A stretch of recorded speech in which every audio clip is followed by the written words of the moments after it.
The fancy restaurant sparkled under golden chandeliers. Waiters in crisp black suits glided between tables, serving rich customers with plates of steaming lobster and creamy pasta. At the center of it all stood Marcus, the elite manager, his sharp suit and slicked back hair making him look like a king ruling his kingdom. His voice was loud, his smile fake, and his eyes scanned the room for any mistake. Then, he saw a Hero woman in a plain blue dress, her hair in a messy bun, sitting quietly at a corner table. She looked out of place, like a sparrow in a room full of peacocks. Marcus stormed over, his polished shoes clicking on the marble floor. "Excuse me, ma'am," he said, his voice dripping with scorn. "This isn't a diner for people like you. Our guests expect a certain class." The woman, sipping her water, froze. Her eyes widened, but she didn't speak. The whole restaurant turned silent. Diners stared, forks paused midair. Marcus smirked, folding his arms. "Maybe try the burger joint down the street," he added, loud enough for everyone to hear. A few customers snickered. The woman's cheeks turned red, but she stayed calm, her hands trembling slightly as she set her glass down. Then she smiled, a small, mysterious smile that made Marcus's grin falter. "Is that so?" she asked softly, her voice steady but sharp like a hidden blade. Marcus opened his mouth to reply, but a waiter rushed over, whispering urgently in his ear. Marcus's face paled. His eyes darted back to the woman, who was now standing, her simple dress somehow commanding the room. "What's your name?" she asked, her tone no longer soft but firm, like someone who knew something he didn't. Marcus stammered, "I'm Marcus, the manager." The woman's smile grew. "Good to know," she said, turning to leave. "We'll talk again soon."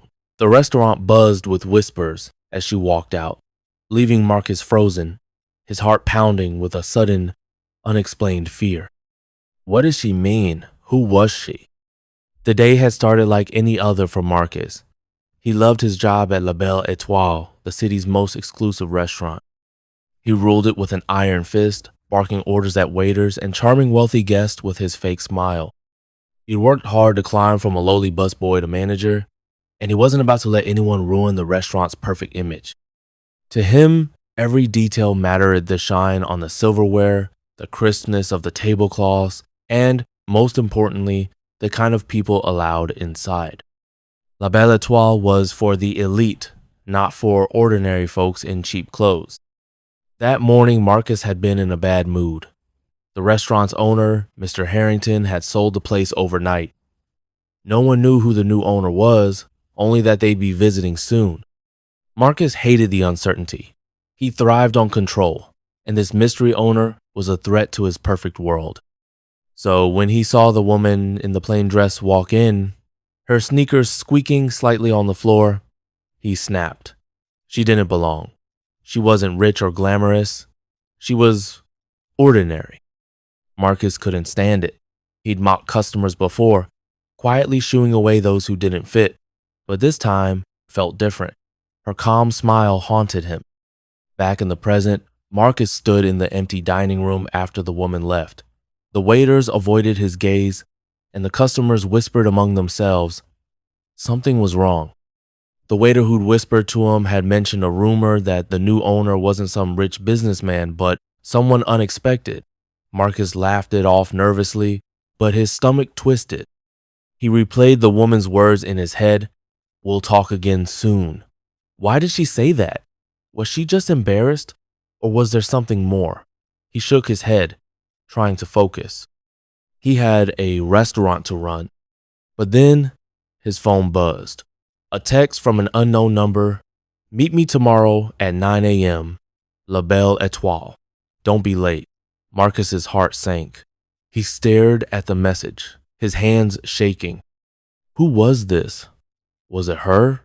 The restaurant's light seemed to dim, and the air felt heavy.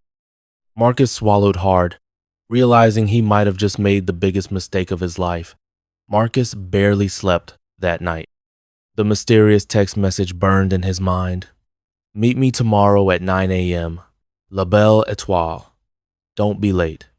He tossed and turned, picturing the woman in the plain blue dress. Her calm smile, her sharp words, her strange confidence, they haunted him. Was she just some random customer, humiliated and lashing out? Or was she something more? Marcus's stomach churned as he remembered the waiter's whispered rumor about the new owner being unexpected. He tried to laugh it off. No way could that simple woman be anyone important. But doubt crept in like a shadow, and by morning, his usual swagger was gone. At 8:30 a.m., Marcus arrived at La Belle Étoile, his tie slightly crooked. The restaurant was quiet, the tables empty, the chandeliers dim.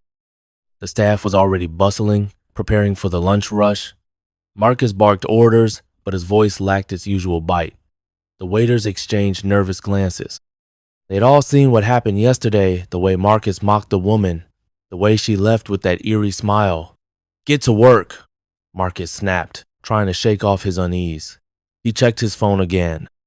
No new messages. He paced near the entrance, his polished shoes clicking louder than usual.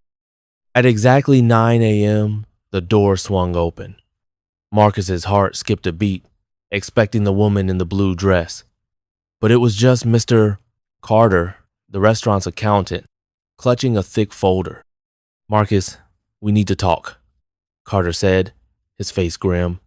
Marcus forced a smile. What's up, Carter? Numbers not adding up? Carter didn't laugh. He sat at a table and opened the folder, revealing spreadsheets and contracts. The new owner sent these over, he said. They're making changes. Big ones. Marcus's smile faded. What kind of changes? He asked, his voice tight. Carter hesitated, then whispered, They want a full staff review, starting with you. Marcus felt like he'd been punched. A staff review? He was the best manager this place ever had. He turned La Belle Étoile into the city's crown jewel. Who's this new owner? He demanded. Carter shrugged. No one's met them yet, but they're different. Not like Harrington. Marcus's mind raced back to the woman. Her face flashed in his memory, those steady eyes, that knowing smile. No, it couldn't be her, could it? He shook his head, trying to focus. I'll handle it, he said, but his voice wavered. The rest of the day was a blur. Marcus went through the motions, greeting wealthy guests with his fake smile, but his mind was elsewhere. Every time the door opened, he flinched, half expecting the woman to walk in. The staff whispered behind his back, their voices too low to hear. During a quiet moment, he overheard two waiters talking in the kitchen. Did you see her yesterday? One said. She didn't even flinch when Marcus ripped into her, the other replied. Yeah, and that smile, like she knew something he didn't. Marcus's blood ran cold. He wanted to yell at them, but his feet felt glued to the floor. By evening, the restaurant was packed with the usual crowd-rich couples, businessmen, and a few celebrities. Marcus stood at his post, scanning the room, when he noticed a familiar face. It was Mrs. Langston, a regular customer and one of the city's wealthiest women. She waved him over. Marcus, darling, she purred. What's this I hear about a new owner? And some incident yesterday? Her eyes sparkled with gossip. Marcus forced a laugh. Just a misunderstanding, Mrs. Langston. Nothing to worry about. But her smile turned sharp. Oh, I hope so. I heard the new owner's already watching you closely. Marcus's heart pounded. How did she know? Had the woman spread the story already? He excused himself and rushed to the back office, his hands shaking. He checked his phone again still, no new messages. But then, a waiter burst in, his face pale. Marcus, you need to see this. He held out a tablet, showing an email sent to the entire staff. It was from the new owner, announcing a surprise visit tomorrow. The email ended with one chilling line. I look forward to meeting every especially the manager. Marcus dropped the tablet, his breath catching. The room spun. Was this about yesterday? Was the woman coming back? Or was he just paranoid, jumping at shadows? He stared out the office window at the glittering dining room, his kingdom now feeling like a trap. Tomorrow, he'd face whoever this owner was. But deep down, a terrible thought grew. What if the woman in the blue dress wasn't just a nobody? What if she held his future in her hands? Marcus's hands trembled as he stood in the quiet restaurant at 7 a.m. La Belle Étoile was silent, the golden chandeliers casting soft shadows on the polished tables. The email from the new owner had kept him up all night. I look forward to meeting everyone, especially the manager. That line felt like a knife to his chest. Was it Hearth? Woman in the plain blue dress? Her mysterious smile flashed in his mind, taunting him. He tried to push the thought away. No way could someone so ordinary be the new owner. But the doubt gnawed at him, growing sharper with every passing minute. The staff arrived early, sensing the tension. Waiters polished silverware twice as fast. Cooks checked every ingredient, and even the busboys moved like they were being watched. Marcus barked orders, his voice louder than usual to hide his fear. This place better shine today, he snapped, but his eyes kept darting to the door. The new owner's surprise visit was set for 10 a.m., and Marcus felt like a clock was ticking down to his doom. He straightened his tie, checked his reflection in a silver tray, and tried to look confident. Inside, he was falling apart. At 9:30 a.m., Mr. Carter, the accountant, arrived again, his folder thicker than yesterday. Marcus, we need to go over the staff review now, he said, his voice low. Marcus's stomach dropped. Now? Why? He asked, trying to sound casual. Carter's eyes narrowed. The new owner's orders. They want your performance records, every detail, every complaint. Marcus's mouth went dry. Complaints? He'd always been tough on staff, but that's what made the restaurant perfect. Surely no one would dare complain about him, right? Carter spread out papers on a table, pointing to a list of incidents. 3 waiters reported you for yelling last month. A customer complained you were rude. And this one. He slid a single page forward. It was a handwritten note describing the incident with the woman in the blue dress.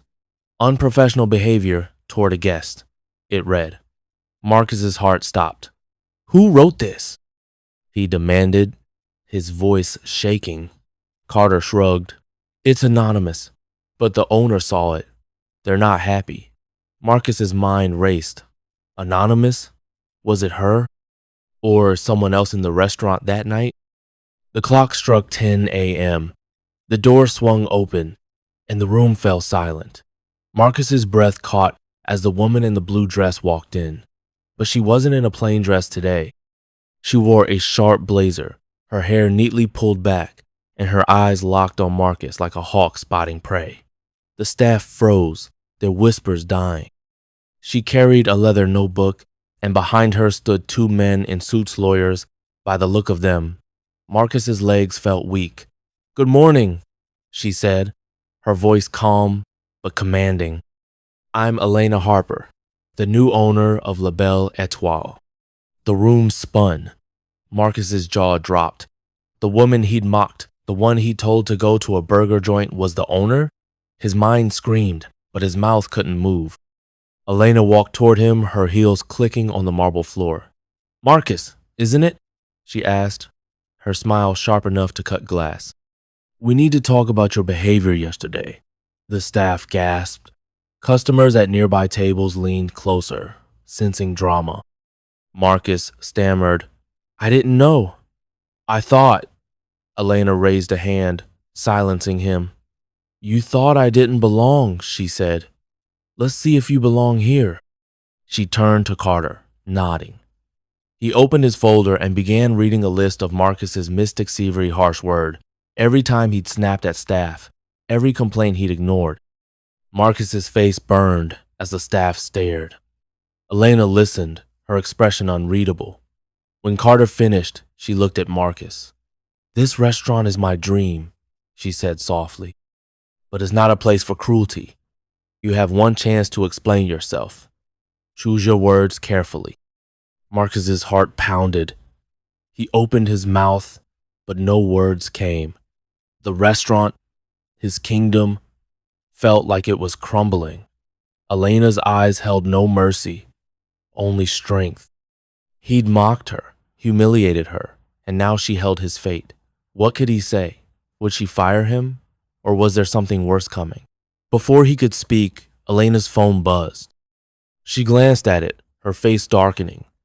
We're not done, she said, turning to leave. Meet me in the office in 1 hour. Alone. The door swung shut behind her, and Marcus stood frozen, the weight of his mistake crushing him. What was on that phone? And what would she do next? Marcus stood alone in the restaurant's back office, his heart racing like a trapped animal's. The clock on the wall ticked closer to 11 a.m., the time Elena had set for their meeting. His palms were sweaty, his tie felt too tight, and every sound, the clink of dishes, the murmur of staff made him jump. He replayed yesterday's insult in his mind. The way he'd mocked Elena, thinking she was nobody. Now she was the owner, and his Joby's whole world was on the line. He couldn't lose La Belle Etoile. It was all he had. Desperation clawed at him, and a reckless idea formed. He had to fix this before she fired him. Marcus grabbed his phone and scrolled through his contacts. He needed leverage, something to make Elena back off. He remembered overhearing a waiter mention Elena's name in a hushed conversation about her past. She's not even from money, the waiter had said. Came from some small town. Marcus's eyes narrowed. If he could dig up dirt on Elena something embarrassing or shady, maybe he could scare her into keeping him. He called his old friend Tony, a shady private investigator who owed him a favor. Tony, I need you to find everything you can on Elena Harper. Fast, Marcus whispered. Tony chuckled. Trouble, huh? Give me a few hours. Marcus hung up, his heart pounding with hope and guilt. The restaurant was buzzing with lunch preparations, but the staff avoided Marcus's gaze. They knew about the meeting, and rumors were flying. He's done for, a cook muttered. Marcus ignored them, pacing the office. He tried to prepare an apology, but every word sounded fake. How could he explain mocking her? He thought of groveling, promising to change, but Elena's sharp eyes told him she wasn't easily fooled. The clock hit 10:55 a.m. 5 minutes left. His phone buzzed a text from Tony. Found something on Elena. Big. Meet me tonight. Marcus's pulse raced. Could this save him? The door creaked open and Elena stepped in, alone, her leather notebook in hand. Her face was calm but cold, like a storm waiting to break. Sit, she said, pointing to a chair. Marcus obeyed, his throat dry. You had your chance to explain, she began, her voice steady. But I've heard enough from the staff. You've been cruel, Marcus. Not just to me, but to everyone here. She opened her notebook, revealing more complaints pages of them. Marcus's stomach twisted. I may displace what it is, he blurted, his voice shaking. Elena raised an eyebrow. You made it a prison for your staff. And for customers who don't fit your idea of class? Marcus's desperation boiled over. You don't understand, he said, standing up. I've given everything to this restaurant. You can't just... Elena cut him off, her voice like ice. I can, and I will. She leaned forward, her eyes locked on his. But I'm giving you one last test. Tonight, we're hosting a charity dinner for the city's poorest families. You'll oversee it. If you can treat them with respect, you might keep your job. Marcus blinked, stunned. A charity dinner? For poor people? In his restaurant?